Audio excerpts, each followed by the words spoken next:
Hey guys, what's up? Welcome back to the channel. It's Cynicalex, and I wanted to bring you guys 5 GBR clears that Tier 2 characters can do, because it's important to know what characters without Tier 3 are able to do GBR at a high level, and I wanted to showcase some characters that I don't normally do get to showcase for things like GBR. So this was actually a suggestion by one of the Twitch fans, or Twitch chatters, Twitch fans. One of the people on Twitch, so you know who you are. Thank you for the suggestion for the video. And we're starting off with Cable. Now this is a pretty easy run. This is probably the easiest one of them all, and this is probably the one that you see the most often as a Tier 2. Now when I was making the list initially, I had multiple native Tier 2s on the list, and you won't see Quicksilver because after I did Cable and after I did Scarlet Witch, I decided that, did both of my teammates already die? They pretty much did.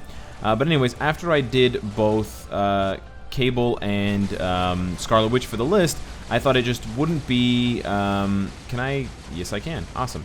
I thought it wouldn't really be fair to just do a list of Tier 2s, but they're all native Tier 2s. I really don't think that's going to help in the way that I want it to help, so I wanted to use a mixture of native Tier 2s and regular Tier 2s. So the nice thing about this video is that 3 of the 5 teams I'm going to use include regular Tier 2 characters.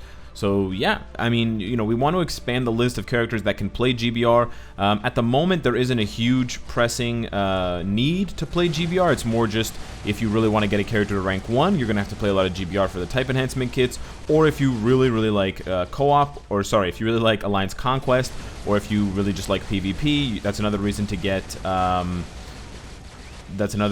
type enhancement kits. But otherwise, everybody else really doesn't have to. But with the survey, with the GBR survey, I am hoping that they are going to bring perhaps another another week of GBR that will, or another day of GBR in the rotation that will allow us to get different rewards. I'm just trying to be really careful not to die. And if we can get different rewards, then oh my god, I might actually die. If we can get different rewards, then we will, you know, definitely want to play GBR a lot more frequently. But we're going to just play this one safe. We're not going to do the second seal. We're just going to do 3 because we want to be careful. But as you can see, Cable is more than capable of doing this on his own as a solo. Now I wanted to choose teammates who were going to be good but not great. So I mean, the teammates that I chose this time around are actually pretty bad, but in general I'm going to cycle through for teams that you know, so sorry if I kick you when you join, but cycle through for teams that don't have Tier 3 characters, don't have super powerful teams that are just going to automatically beat the stage in 1 minute, because then it's not really going to give me time to show it off. So 3-minute clear, really nice. Strife is there for the backup damage and for the leadership, the debuff, and for the team up bonus, and then of course White Fox synergizes with Cable's leadership. We got some decent rewards. Let's jump into the next one. Finally, after 10,000 long years, we're back with the second team. This is the other native Tier 2 Scarlet Witch. This time around we're going to use Wasp, because I think Scarlet Witch, out of the 5 of these characters, needs the most build help in terms of her damage. She doesn't get the all defense down from her 4th skill added to the boss, so she is going to feel the weakest, I think, compared to how strong she is in World Boss Ultimate, even as a striker. But she's still good for this game mode. She's got self-healing, she's got, you know, immunity and iframe, so it's really hard for her to get hit. You could even argue that she doesn't really need Wasp, but just to be on the super safe side, I am going to go ahead and use Wasp. But it's nice because you can even move around. So if you get stuck on one side of the boss, you can move over to the other side in terms of being on the side where, what's his name, Master Mold slaps you from. We're getting kind of debuffed right now and kind of bullied, but hopefully we can proc on the 5th skill here and get some good damage. That was a lot better there. It's about 5 bars each time you get it to land. And then we've got Coulson for the additional damage on top. And we're just trying to chip him down. This is definitely going to be one of the slower clears, but she's still a pretty safe and pretty solid character to use for GBR. And when you get that 4-5 combo to land, you can see that the damage is actually pretty solid There we go, and we're 30 million, almost 29 million damage in about a minute and a half, so not bad. I would imagine this is like a 4 to 5 minute clear with my build, so it might take you a little bit longer, but definitely doable and definitely one of the safer clears for World Boss. I particularly like characters like Strife and Scarlet who can move around because the giant boss, you know, he has the stomp mechanic, he has lots of different mechanics that you don't want to be, in front of him for. You want to be able to get away and do damage while you're on the move, and especially when the other Sentinels come out, you don't want to get crowd controlled by them. But yeah, slow and steady in this case is hopefully going to win the race. We're, for some reason, not proccing. We keep missing the proc a lot, so hopefully that will stop because it's super annoying. And the proc on 5, I believe, seems to be her best one. It's like a bar and a half worth of damage. But I think my teammates have already abandoned me because they are worried that I won't have enough damage here. We might be in a little bit of trouble, but we had the immunity up. Yeah, we didn't take any damage. We're fine. Even though he has that purple skill, we were immune to it. We're just gonna chip him down. That's all. You just gotta be patient. You know, GBR isn't always a super fast race of 1 or 2 minutes. It's nice.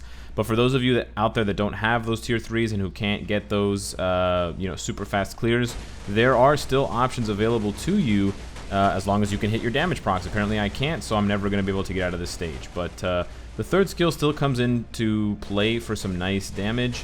But I think 5 here, no, we're cursed. We are never going to be able to hit this proc properly on the 5th skill, which is wild. Yeah, I don't know what to do. It's always like, it's always 8 seconds, it seems like. It's not even 7 seconds. It's 8 or 9 seconds.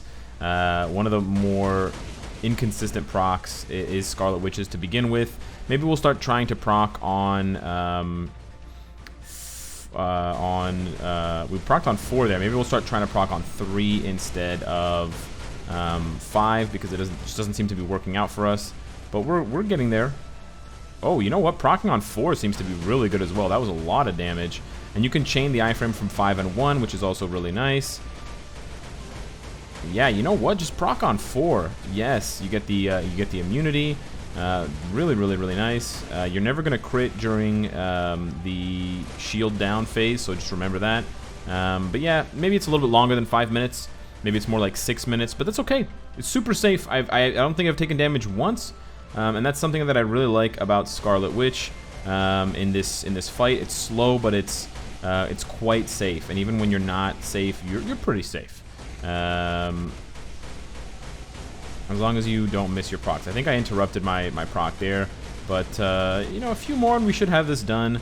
And then we'll move on to the next one, which is going to be one of the more kind of curious ones. And you'll see once you know who it is, the female character. You can actually even try to guess who the next clear is going to be. Bet you can't guess who it is. Bet you can't guess when I'm gonna proc. Am I gonna proc on this skill? Am I gonna proc on that skill? Am I gonna proc at all? It's a great question. I don't think there's an answer to it. We're gonna proc on 4 there, and we're just gonna hide from those purple beams because we don't want to take damage. Down to 3 bars. Man, those 2 guys that left were premature because I just needed like 6 minutes. It's really not that bad. And then you get it. You just gotta know when to run and know when to attack. It's really not that bad at all, and we're done. Boom. 5.5 minutes, easy peasy. And Scarlet Witch with Coulson and Wasp. Not the sexiest run, but we could swap Wasp for another offensive character for a self buff. For like a team buff and do it even faster. So let's move on to the next one. This third team with Psylocke is probably one of the more riskier ones just because we're not using a debuff lead, but I think with her new immunity, 3rd skill, and the uniform buffs with the HP, and the increased damage that doesn't rely on all defense down, I think that Psylocke is a really good option for GBR at tier 2 if you don't have any tier 3s. She has good solid damage and she can stay alive quite easily. So we're gonna jump in to some action here against the boss. We're just gonna bide our time a little bit to set up our first proc here. just so that we are safe on the other side of this attack. Wow, we completely missed the proc, which is really bizarre, but let's just see what happens here. We got slapped, that's fine. He's mind controlled, so he's going to do damage to me. Okay, we got to be careful that Doctor Strange is going to kill us because he is mind controlled. You know, we're going for bad teams. We're going for like your typical, you know, World Boss Ultimate or GBR run where nothing goes right and everything goes wrong. So I tried to find teammates who would emulate that and embody that that thing. But I think when this first phase is over, Psylocke will have a much easier time, and she shreds. Really great damage. I basically only got one proc off correctly, and we're still at 17 million damage, competing really well with this level 70 Cable. So that's really nice. I'm really happy with Psylocke's damage in GBR because she doesn't rely on all defense down. Her base damage is a lot higher, so that's one way that you can tell certain characters are actually just quite good. Now, she does have 2 supports, so she's going to do more damage than if you don't have those 2 supports, but she's super safe. She's got 2 long iframes on 4 and 5.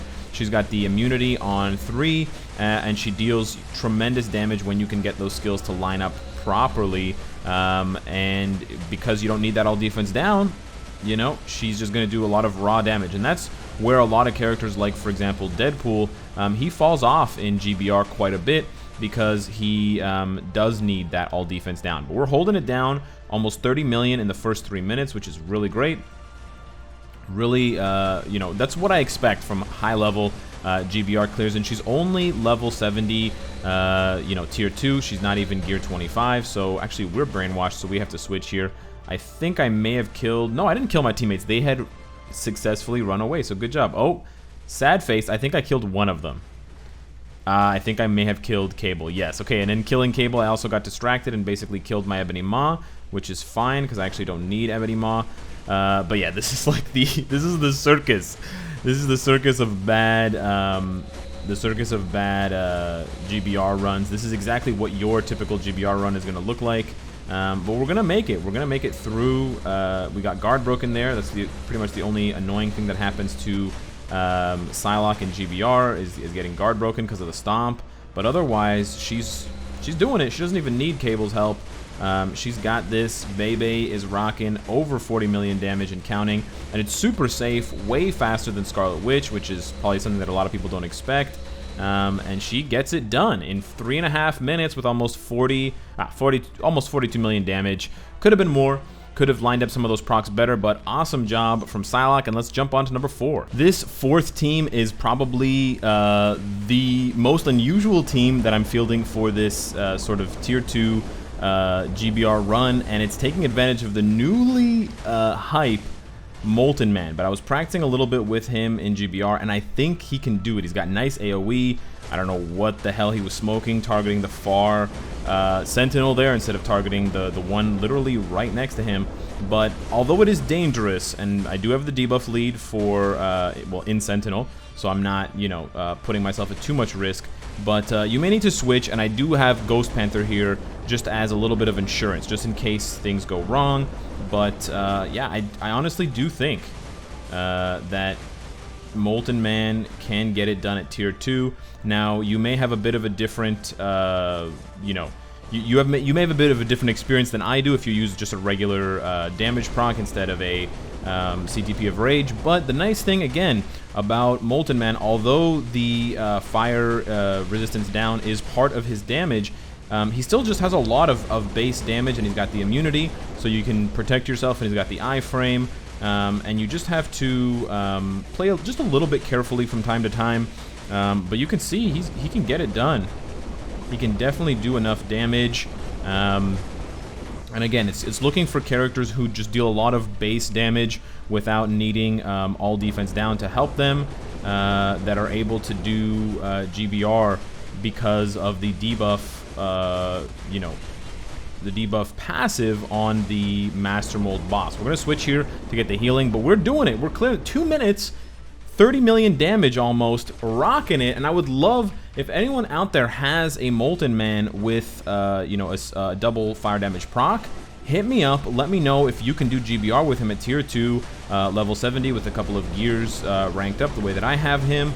You're not going to get guard broken, which is really nice because he has the super armor. So I just think he is possibly a nice little tier 2 sleeper. You know, not going to necessarily carry unless you have a super amazing build on him. But with your friends, you know, you bring along a couple Molten Mans, maybe you bring along like a Scarlet Witch or something like that, and you can definitely do it.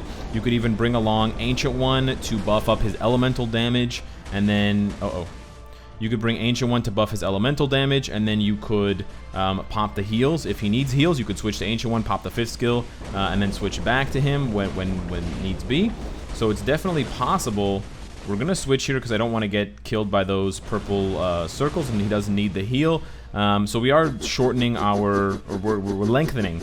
We're shortening how fast. Lengthening how fast? I don't know. We're slowing down, basically. We're not going to be able to clear it as fast as we wanted to. We also need to be careful, I think. Oh, come on. That was so BS. He jumped into the air. Anyways, Korath is dead. Okay, so now I'm all alone. That's beautiful. We just need to play carefully, but we got this. We did this with Scarlet Witch. We can absolutely do it with Molten Man. As long as we don't get stomped. As long as we don't get our head stomped in, we should be all right. We just need to be careful as well for the purple circles. But otherwise, I think we can do this. We can definitely do enough damage. You can see that the damage is solid. Multiple bars. Just something you need to be careful of is the stomping. And then, more importantly, the purple circles on the ground. Because Molten Man does have a bit of a slow wind up after he goes around. So I'm actually kind of baiting those attacks. We're going to be able to dodge the purple circles here because we're going to go into an iframe. So that was really, really nice timing on that. But otherwise, we're just running until we can build up the... I don't know if he's going to jump. What is he doing? Whew. Really dangerous. What happened? What happened? Okay, I'm just going to switch. I don't know what happened. I pressed my 5th skill, and there was 3 enemies around me. I was surrounded by robos. Okay, that was weird. Okay, we're going to try to crack this so that we don't have to worry about him healing with Ghost Panther. Or maybe with him. I don't know. I don't know what's going on. Who's hitting me? I think it's one of the Sentinels that's hitting me. We can't crit. Okay, we just barely broke through his HP shield. This run is going kind of tits up right now. We're getting like multiple jumps. We're getting some buggy skill stuff where his skills don't activate. But yeah, this proves it. Even with a bad run, Molten Man can get it done. Copyright Cynicalex 2019. Bad run done. Molten Man still very fun with the big bubbly. You know, probably I would say the standout character of this update besides Spider-Man 2099. And it's a shame that Spider-Man himself is getting overshadowed by characters that we never expected. But boom, there we go. He does it as fast as Scarlet Witch. That's bonkers. And he didn't even have a leadership. Keep that in mind. He had Sentinels leadership. Imagine if he had Sentinels, if he had a regular leadership like Hyperion or you know, Crescent or something like that. Let's go on to the last one. The 5th clear features Ronin, my ninja boy from Endgame. And he is the only speed character on this list. And originally, I was thinking of adding a 5th, or I was thinking of adding the 5th character as another blast type. But then I realized I wanted to keep the typings as diverse as possible. And so I decided to go with the speed type, and Ronin seemed to be the best one available. Now, the interesting thing that I noticed is that there aren't very many good universal level 70s, non-tier 3 universal level 70s. Thor, of course, Thor, Captain Marvel, and Thanos are all good, but how did I get debuffed? I don't know, but they're all tier 3. But then I was looking at the universals that are level 70able, like Hyperion, Loki, Iron Hammer. None of them are really that good. And so I wonder if that's kind of like a common theme right now, where universals are just not getting their potential. I mean, I know we have characters like the Ultimates that whenever they get their potential, it's going to be, you know, huge for them, and they're going to really jump back into the meta. But until then, you know, it could be a long time before that happens. But in the meantime, we get to enjoy Ninja Boy popping in 20 million damage. Now, we are going double support, so keep in mind that is a lot more damage than if you were just putting in one support or if you didn't have a leadership because you went with the debuff. But I think that it's pretty fair to expect If you play safely with Ronin, he's got 2 iframes on 3 and 5, and he's got the immunity on 4. It's you know, more likely than not, kind of like Psylocke, that he's not going to take damage. And like Psylocke, he doesn't rely on the all defense down mechanic to get his damage, and that's why, you know, when I was thinking about characters that could do this stage, I was thinking, you know, who can clear a stage 50 world boss for me without all defense down? And of course, one of the first names is Proxima world boss, and it's Ronin. I was going to say Loki. Loki can't do anything level 50. Stage 50. So because of that, we're going to take damage there, so we're going to switch. Because of that, I think he's a really great option for tier 2s who need GBR clears. Now, we can use Nick Fury for backup in case we die, but we shouldn't. My Nick Fury also has a defensive, a PvP build now, so he's not going to do nearly as much damage. Wow, we got stomped for 50. No, not 50, like 12,000 damage. That was painful. So we're going to have to be a little bit careful here not to get stomped on again. The only other thing that can happen to him is he can get guard broken. That's one of the only other frustrating things about Ronin, is the guard break ability, because he doesn't have super armor. Oh, actually, you know what? He gets super armor. We're gonna switch here. He gets super armor from Nick Fury, so actually he doesn't get guard broken on this stage if you have Nick Fury on him specifically. So I think Nick Fury would be a great combo piece with him, even if you have to just use Nick Fury's support buffs and not his leadership. If you can't, even if you can't take advantage of that 50% buff, it would be nice to get that super armor and of course the damage to supervillains. That's also super important for these stages. But we're gonna be able to crack his HP shield, and hopefully we can squeak off a cheeky little proc here, and we can, and then we're gonna run away. Ooh, we got away in time. Very nice. And we're down to just the last, what is this, 4 bars? Really, really nice damage. Ronin showing us how it's done. Tier 2, no tier 3s, and only 2 native tier 2s able to clear GBR in about an average of about 4 minutes a piece. Some of them were 5, 5.5, but some of them were like 2.5. So there we go. There you have it. Let me know what you guys think of this little series. No tier 3s allowed. And let me know what you think of the 5 clears and who you would add to this list of 5 clears that are tier 2, and then, you know, hopefully find some that are not native tier 2 as well, because then it's even more impressive than they can stand with the big boys. Hit me up in the comments down below, join the Discord, hit me up on Twitter, and of course, if you like what you see, I hope to see you again tomorrow. Take care.